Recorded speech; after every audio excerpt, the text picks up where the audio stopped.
Olá, eu cumprimento a todos.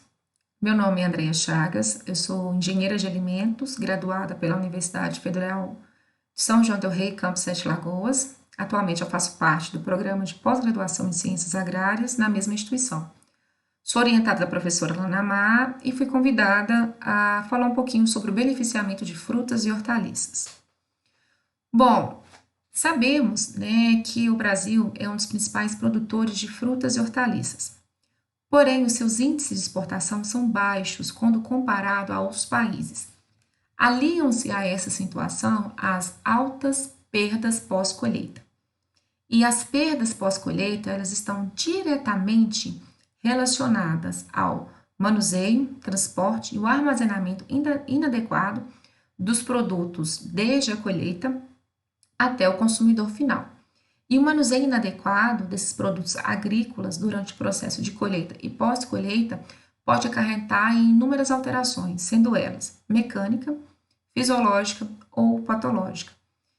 E diante desse cenário, torna-se evidente a necessidade do desenvolvimento de um sistema de beneficiamento que garanta a qualidade desses produtos advindos do campo.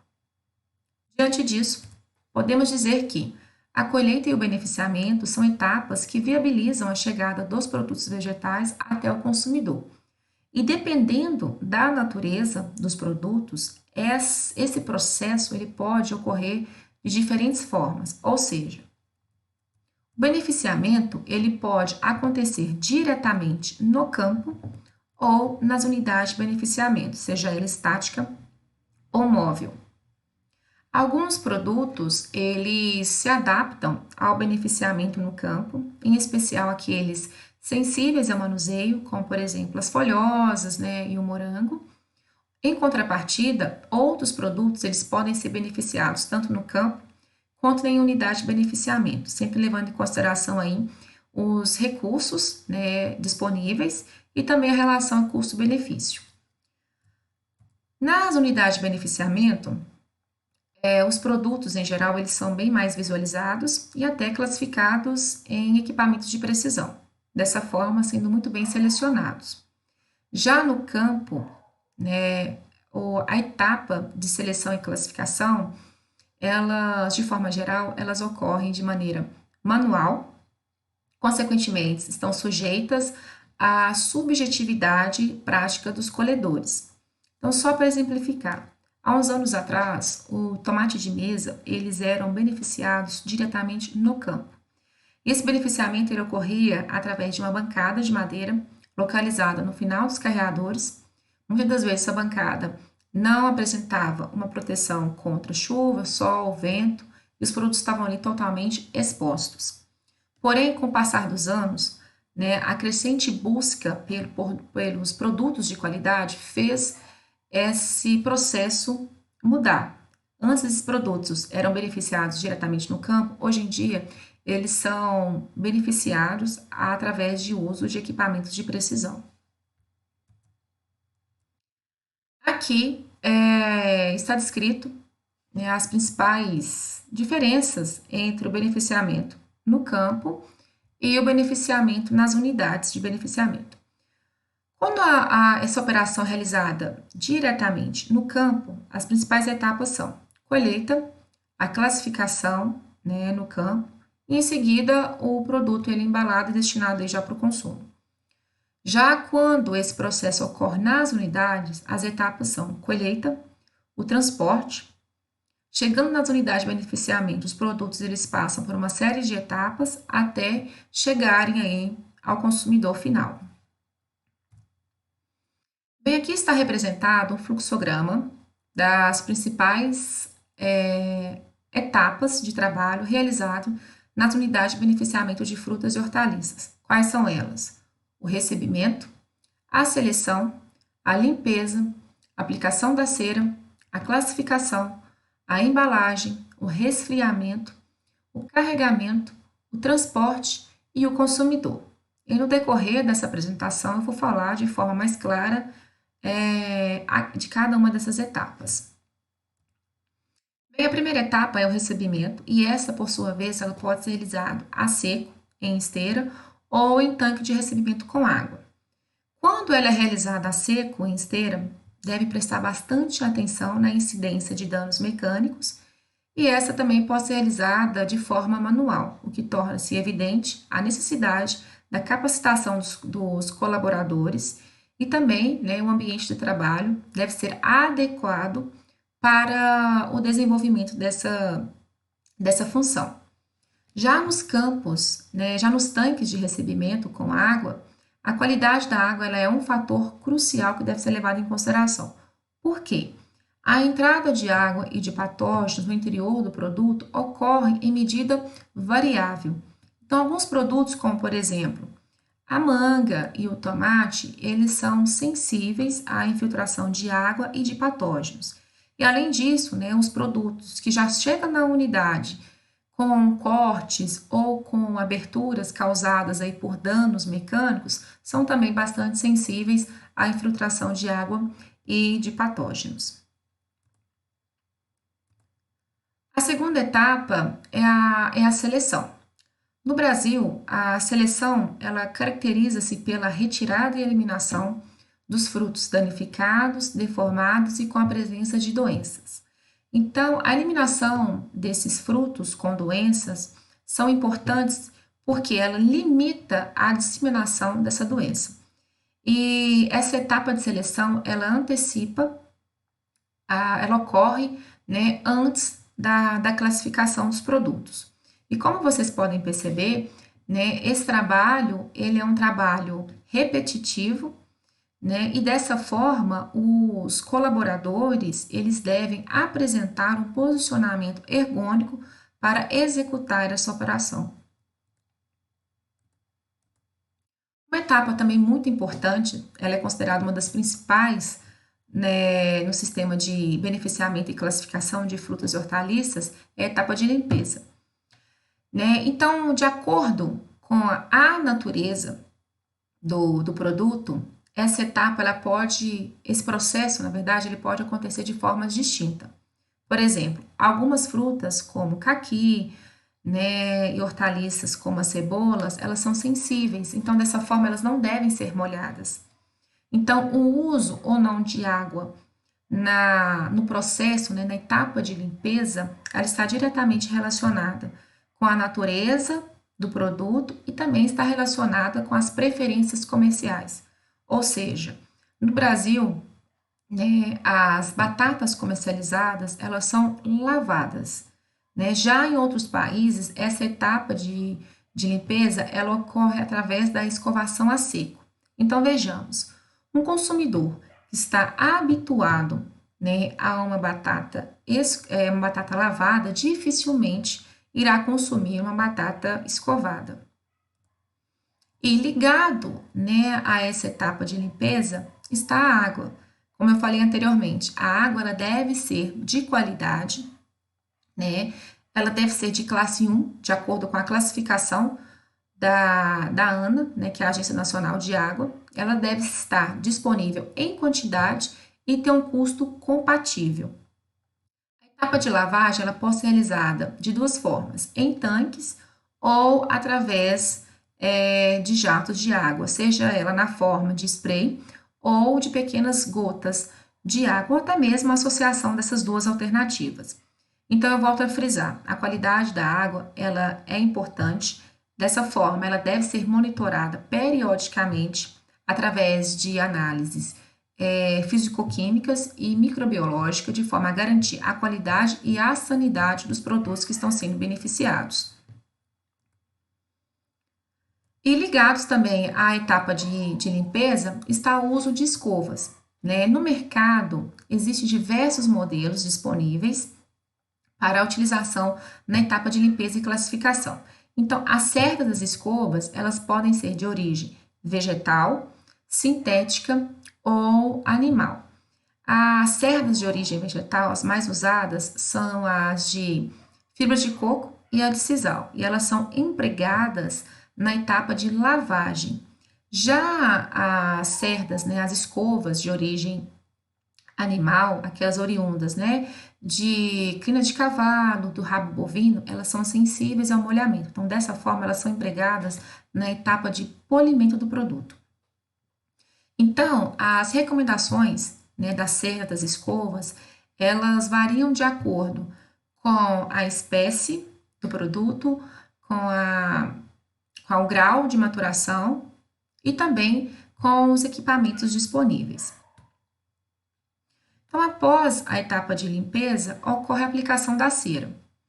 Então, no Brasil, a aplicação da cera ela é comum para frutas destinadas à exportação, como, por exemplo, o limão, a laranja, a manga. Mas vejamos, por que aplicar a cera? Qual é o benefício que a cera traz para o produto? Então, nós sabemos que as frutas e hortaliças elas são organismos vivos, com 80 a 90% de água em peso. A cera, ela aparece normalmente quando o produto, quando a fruta atinge 2/3 do seu crescimento. Então, quando ocorre a perda dessa camada protetora natural, a água ela começa a permear e evaporar rapidamente, resultando assim em um produto desidratado, né, e sem aparência de fresco. Então, para prolongar a vida das frutas e hortaliças, é fundamental a prevenção da perda de água. Então, o recobrimento das superfícies, né, têm sido empregadas extensivamente com o intuito de reduzir a perda de água, a difusão de gases, a movimentação de óleos e gorduras e a perda, né, de sabores e aroma, de forma que manter a qualidade do produto fresco. Bom, os filmes e as coberturas comestíveis, elas são aplicadas em finas camadas sobre os alimentos. Elas podem ser aplicadas na forma de gel, por imersão ou pulverização. Podem ser usadas tanto nas frutas e hortaliças na forma in natura ou minimamente processada, a fim de melhorar ou substituir algumas funções realizadas pela camada da epiderme natural. Então, esses filmes, né, e cobertura, eles devem apresentar algumas características. Quais são elas? Serem de fácil mistura e aplicação, aderirem e serem estáveis na superfície do produto, não favorecer o crescimento de micro-organismos e serem razoavelmente transparentes, não terem sabor e também serem atóxicas. Então, os produtos cuja, né, a casca é consumida, como por exemplo a maçã, o caqui, utiliza-se filmes comestíveis de origem vegetal, como por exemplo a cera de carnaúba. Já em produtos cuja casca não é consumida, como por exemplo a laranja e a manga, utiliza então as ceras sintéticas. Então, após a aplicação da cera, os produtos eles são encaminhados a um túnel de secagem e recomenda-se que durante esse processo de secagem o produto ele permaneça estático e não rotacione, porque qualquer movimento antes da etapa de secagem pode provocar manchas na superfície desses produtos. Bem, após a aplicação da cera, né, os produtos eles são classificados e essa classificação ela pode ocorrer através de diâmetro, peso e cor. E os equipamentos de classificação eles podem ser divididos em sistemas mecânicos e eletrônicos. Então, o sistema mecânico utilizado no Brasil, eles classificam os produtos em relação ao tamanho. E para isso, eles utilizam-se uma correia de lona furada ou até mesmo bandejas, né, para classificar os produtos. Já no sistema mecânico, né, os produtos eles são classificados em relação ao diâmetro, peso, cor e também a eliminação dos defeitos, através, né, da eliminação dos defeitos. Bem, após classificados, os produtos eles são embalados, né? E nós sabemos que as embalagens elas são importantes, porque qual que é a principal função na embalagem? É proteger o produto, para o transporte e também para a exposição do produto. Então, existe uma instrução normativa conjunta, né, da SARC, Anvisa e Metro, número 9, que foi publicada em novembro de 2002, estabelece uma série de exigências para embalagens de frutas e hortaliças. Quais são essas exigências? As embalagens elas podem ser retornáveis ou descartáveis. Se forem retornáveis, elas devem ser higienizadas adequadamente a cada uso. Porém, se elas forem descartáveis, elas devem ser recicláveis ou de incinerabilidade limpa. Nas embalagens, né, dos produtos devem apresentar rótulos. Né? Nós sabemos que a rotulagem ela é a identidade do produto e a identificação do produtor. E além disso, a rotulagem ela é obrigatória e ela é estabelecida, né, pelo governo federal. Então aqui estão algumas instruções, né, algumas informações que devem constar nos rótulos dessas embalagens das frutas e das hortaliças. Quais são essas informações? O nome da cultivar, o nome do produtor, o endereço, o grupo de formato, o grupo de coloração, o grupo de durabilidade, os subgrupos, a apresentação, a classe, categoria, né, a data de embalagem e o peso líquido. Então, aqui são algumas informações que devem constar no rótulo das embalagens desses produtos. Bem, após, né, classificados, embalados, os produtos eles são refrigerados. Então, as frutas e hortaliças, em geral, elas possuem uma alta taxa metabólica, o que causa uma rápida perda na qualidade, caso esses produtos não sejam rapidamente resfriados a uma temperatura adequada, né, de armazenamento e transporte. Infelizmente, no Brasil, a grande maioria das frutas e hortaliças não são adequadamente refrigeradas, né, exceto aí aquelas destinadas à exportação. Então, o processo de refrigeração ele pode ocorrer antes ou depois da etapa de classificação, mas utilizado aí a refrigeração posterior. E, além disso, os principais sistemas de refrigeramento utilizados são o por ar forçado e por água fria. Bem, em questão do carregamento, né, a distribuição dos equipamentos são importantes para proporcionar um melhor funcionamento, né, e um fluxo dentro das unidades de beneficiamento. Então, após o produto classificado, embalado, eles não devem ser dispostos diretamente no piso, ou seja, no solo. Eles devem ser colocados sobre pallets, né? Esses pallets eles não devem ser de madeira, porque a madeira ela é um material poroso, né, que absorve umidade. Dessa forma, pode favorecer, né, a proliferação de pragas, colocando em risco a sanidade dos produtos. E geralmente quando eles utilizam assim pallets, né, sem ser de madeira, e ao transporte, né, a transferência dessas embalagens sobre os pallets são realizadas manualmente ou por meio aí de paleteiras. Por fim, o transporte, né, o transporte do produto, ele deve sempre buscar manter a sua qualidade após a classificação. Então, as condições de transporte inadequadas, sem, né, a manutenção da cadeia do frio, prejudica a qualidade do produto final. E, por fim, né, o produto ele chega até o consumidor, né, final. Então, o consumidor está cada vez mais atento, cada vez mais seletivos a produtos, né, buscando cada vez mais produtos de qualidade. Então, dessa forma, manter a qualidade, né, desde a etapa da colheita até o consumidor é muito importante para garantir não somente, né, produtos de qualidade, mas também a satisfação do consumidor final. Bem, aqui são as minhas referências. Eu gostaria de agradecer o convite, né, da professora Lanamar e espero ter contribuído um pouco para o conhecimento de vocês. Mais uma vez, muito obrigada.